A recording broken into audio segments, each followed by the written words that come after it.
Alright, so here's our play blast, and we got a ton of smoke, and the turbulence is really high, although it looks pretty cool. You kind of get the idea what's going on here.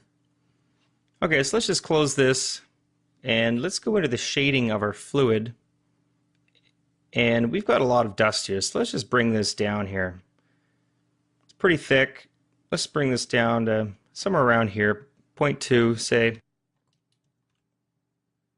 We're going to do a couple of things, mainly in the volume axis field. Let's increase the frequency of our turbulence to, say, something like 3. And let's turn the turbulence down just a touch to 0.2 maybe. Okay, and one last thing, let's just go into our character here, and we're going to add a collision on him. So let's go into our mesh,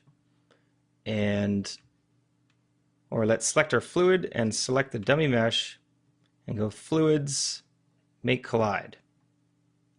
So now we've got our character colliding. So I'm just going to do one last play blast of this with the collision, and let's see what we get.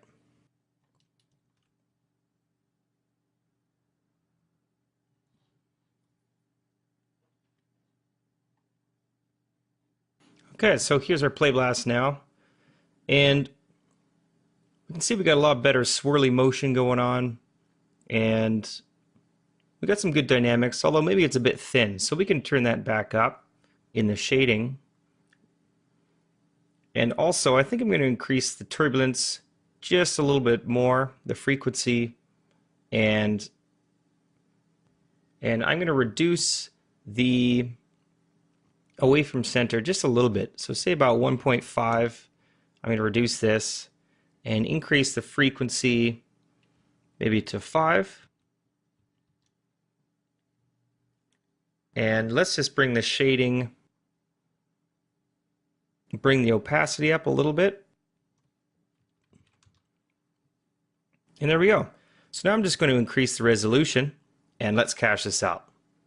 I'm going to use a resolution of 200, and let's call this dust, and let's go ahead and cache this out. Alright, so here's our final sim, and one change I'm going to make before I recache this out is I'm going to key off the volume axis field from pushing outward, because you can kind of tell that we keep the force on the entire way. So what I'm going to do is I'm just going to go in and say at frame, I'm going to go to say frame 90, and I'll key the magnitude from say 100, and let's key it off by frame 100 here. Let's key it to 0. And now I'm just going to go in and let's do another cache and see what we get.